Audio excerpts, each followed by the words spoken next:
नमस्कार। इस वक्त हम लोग मौजूद हैं सेक्टर 150।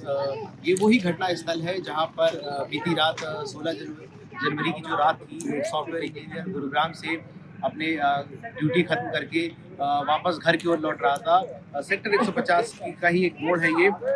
उस हादसा हुआ कि ये पूरा जो बैरिकेड आप देख रहे हैं, ये 2 दिन पहले नहीं लगी थी और बैरिकेड ना होने की वजह से ही पूरा वो जो कार सहित जो युवक था, सॉफ्टवेयर इंजीनियर था, वो खाली जो बेसमेंट जो मॉल की बनाने के लिए खोला गया था बेसमेंट, उसमें जा गिरा सीधे। इस हादसे में उसकी डेथ हो गई और रेस्क्यू ऑपरेशन करीब 4.5 घंटे चला, लेकिन उसे बचाया नहीं जा सका। तो उसके बाद हमने देखा कि जब परिजन ने, आसपास के लोगों ने तमाम आरोप लगाए कि प्राधिकरण की लापरवाही से ये हादसा हुआ। उसके बाद आप देखिए कि किस तरीके से जो बैरिकेड हैं, ये बैरिकेड लगाए गए हैं, लोहे के सारे बैरिकेड यहाँ पे लगाए गए हैं और एक जिससे जो है आगे किसी प्रकार के हादसे को होने से रोका जा सके, इसलिए बैरिकेड लगाए गए। लेकिन अभी भी, कल भी यहाँ पर कुछ थोड़ी बहुत मट्टी भी डालकर जो है इस जो है हादसे वाले स्थल को रोकने का प्रयास किया गया था कि हादसे को आगे रोका जा सके। लेकिन ये जो कार्रवाई की गई है, ये आप इस तरीके से समझ सकते हैं कितनी लापरवाही भरी कार्रवाई की गई है कि आगे वो जो खुला हिस्सा है वो छोड़ दिया गया है। करीब 200 मीटर वही वो स्थिति बनती है जैसे ही वो कार वाला हादसा जो उस दिन हुआ। तो यहाँ पे अभी भी पूरी बैरिकेड ना होने की वजह से आगे भी हादसे की संभावना बन सकती है। और भी कुछ लोग हैं, उनसे हम लोग बात करेंगे। आइए, हमारे कैमरामैन से कहीं कहेंगे। आप यहीं रहते हैं? कहाँ रहते हैं आप? सेक्टर 3 में। अच्छा, जो हादसा हुआ, क्या आप लोगों ने उससे पहले कभी किस सोसाइटी में, किन निवासियों ने कोई प्राधिकरण में कंप्लेन की कि इस हादसे, ये जो बैरिकेड हैं यहाँ पर रोकने के लिए प्रकाश की व्यवस्था या अन्य तरह की व्यवस्था की एक्चुअली ये चीज़ बहुत डेंजरस है। अगर फॉग होती है तो बिल्कुल भी यहाँ पे, क्योंकि काफ़ी ओपन स्पेस की वजह से भी फॉग का ज़्यादा उसमें वो रहता है और बिल्कुल भी दिखाई नहीं देता। इट्स वेरी डेंजरस, बहुत डेंजरस है ये चीज़। ये पानी कहाँ का भरता है? ये पानी या तो मेरे ख्याल से बारिश का होगा या कुछ ऐसा होगा, कुछ ऐसा नाला। ये काफ़ी देर से देख रहे हैं कि ऐसे ही भरा हुआ पानी है। ठीक है, आगे भी और भी कुछ लोग हैं, हम लोग उनसे बात करेंगे। देखिए, पहले ये वही घटना स्थल है जिसमें जो रात थी, 16 जनवरी की रात थी, वो कार पूरी समा गई।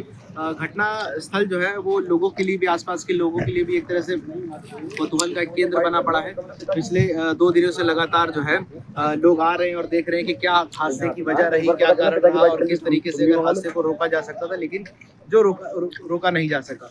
और पुलिस की जो एक तरह से एसडीआरएफ हो, एनडीआरएफ हो या पुलिस हो या फायर हो, दमकल की कार्रवाई पर भी सवाल खड़े हुए हैं कि जो इतना हाई प्रोफाइल जिला माना जाता है नोएडा प्राधिकरण, जिसके पास अरबों रुपए का बजट है और तमाम तरह की, जब आप देखते होंगे कि एक्सपो मार्ट में प्रदर्शनी लगती हो तो उसमें तमाम तरह की प्रदर्शन किए जाते हैं दमकल विभाग की ओर से कि हमारे पास तो लाइफ बोट है, लाइफ जैकेट है, फलाना है, सब कुछ है। लेकिन वो यहाँ पर काम नहीं आया। जब रेस्क्यू ऑपरेशन चल रहा था, ना तो लाइफ जैकेट थी एसडीआरएफ के जवानों के पास, ना आप कह सके कि कोई बोट थी जिससे वो अंदर जा सके। और समय रहते अगर ये सब प्रयास या सारे संसाधन होते तो उस बच्चे की या सॉफ्टवेयर इंजीनियर की जान को भी जो है बचाया जा सकता था।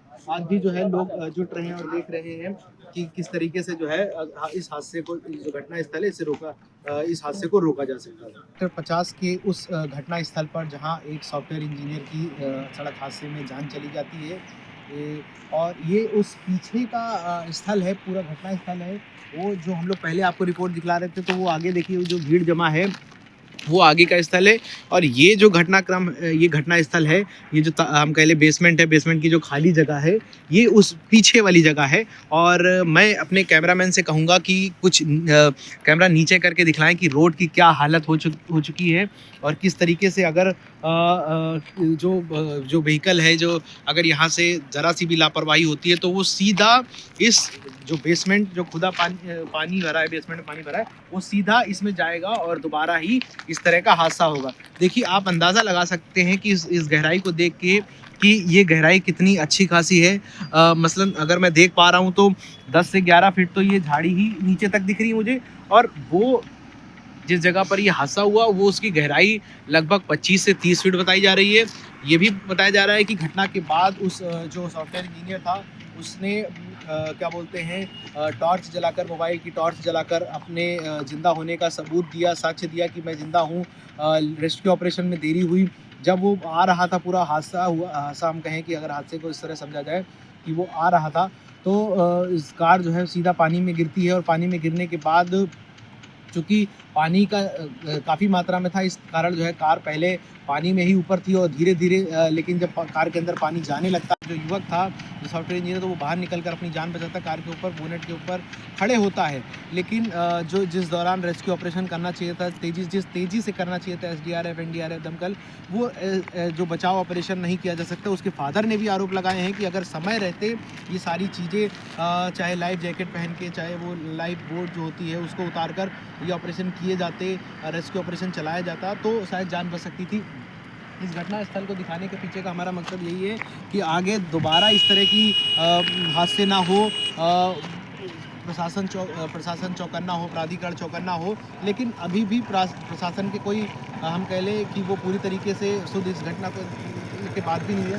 ये एक रोड सेक्टर 150 से ही आती है और ये देखिए कि पूरे दिन लोग इसी तरीके से वाहन से, व्हीकल से, साइकिल से, गाड़ी से, 2 पहिया से, 4 पहिया से आते जाते रहते हैं। पैदल भी लोगों का आवागमन होता है और पूरी रात ये रोड चलती है। सेक्टर 150 की रोड जा रही है। जब रिकवर हुआ, जब उसकी जान चली गई, जो सही समय पर अगर सही समय पर फैसिलिटेट किया जाता तो उसकी कीमती जान बच सकती थी। आपको कब फोन आया था, क्या आपको सूचना मिली? जब 12 बजे उसने फ़ोन किया था कि पापा मैं नाले में गिर गया हूँ, बचाओ वहाँ करके। फिर मैं दौड़ पड़ा उसकी ओर और लगभग 30 से 40 मिनट लगा उनको नाला खोजने में, एग्जैक्टली किस नाले में वो फंसा हो। तो गए तो वहाँ मैंने फिर फ़ोन किया तो उसने बताया कि वो गाड़ी से निकल कर फिर कार के ऊपर छत पर लेटा हुआ है ताकि बैलेंस में है गाड़ी। मतलब कि धीरे धीरे ये गाड़ी अब डूब रही, मुझे जल्दी बचाओ। और सही में धीरे धीरे ही डूब रही थी और 2 घंटा उसने स्ट्रगल किया अपनी जान बचाने और लोकेशन ट्रेस होने के लिए उसने अपने मोबाइल टॉर्च को ऑन रखा था ताकि पता चलेगा। लेकिन फॉग में एकदम हल्की किरण नज़र आ रही थी और रेस्क्यू में केवल इन लोगों की टीम के पास, जो रेस्क्यू टीम थी, सरकारी रेस्क्यू टीम, उसमें केवल रस्सी था जो लोग बार बार फेंक रहे थे लेकिन सही जगह पहुंच नहीं रहे। तो इसी में हो गया ऑप्शन। अगर एक ऑप्शन काम नहीं कर रहा था तो दूसरे ऑप्शन को एक्सप्लोर किया जा सकता था। वहाँ बोट भेजा जा सकता था मेरे बेटे के पास, या कोई तैराक होता, स्विमर होता तो उसको वहाँ पर पहुँचाया जा सकता था। ये दोनों चीज़ नहीं हुई और उसकी जान था। जैसे कि रोड बिल्कुल वहाँ खतरनाक है, तो क्या लगता है कि वहाँ किस तरीके की चीज़ें? पहले भी एक घटना हुई थी तुरंत जस्ट पहले, और भी पहले घटना हो चुकी। जस्ट पहले घटना 1 सप्ताह 2 सप्ताह पहले हुई थी। ये ट्रक वहाँ उसी पैटर्न पे वहाँ पर फंसा था। ड्राइवर को मुश्किल से किसी आउटसाइडर नहीं बचाया। विशेष रूप से अथॉरिटी की लापरवाही है कि उन्होंने उस ट्रक के इंसिडेंट के बाद ना तो बैरियर लगाया, ना रिफ्लेक्टर लगाया, कोई प्रिवेंटिव मेजर वहाँ नहीं लगाया ताकि कोई भी आम इंसान भी अगर कोई गाड़ी लेकर जा रहा है तो सामने नजर है कि वहाँ हर्डल है, आपको राइट टर्न। शिकायत की, सब थाने में शिकायत दी आपने, मुकदमा कर लिया पुलिस ने? यही चाहते हैं कि किसी और के साथ ये घटना दोबारा ना हो और जो अकाउंटेबल है उनको एहसास कराया जाए कि उन्होंने नेग्लिजेंस दिखाया है। थाना नॉलेज पार्क अंतर्गत ये घटना बहुत दुखद घटना घटित हुई है। हम लोग उनके परिवार के साथ खड़े हैं। इस घटना में सूचना मिलते ही स्थानीय पुलिस द्वारा फायर ब्रिगेड को जोड़कर तत्परता से उसको बचाने के लिए सारे उपक्रम सुनिश्चित किए गए हैं। इसके लिए जो लेडर है, फायर ब्रिगेड की लेडर, फायर ब्रिगेड की क्रेन, साथ ही साथ सर्च लाइट्स और मेकशिफ्ट बोट का उपयोग करते हुए उसको बचाने का प्रयास किए गए और फाइनल रेस्क्यू एसडीआरएफ को जोड़कर सुनिश्चित किया गया है। उस समय 0 विजिबिलिटी थी।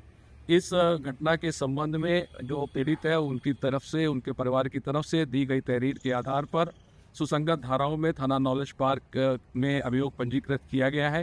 हादसे की जांच की जा रही है और जो भी इसमें दोषी पाया जाएगा उसके विरुद्ध कठोरतम कार्रवाई सुनिश्चित की जाएगी।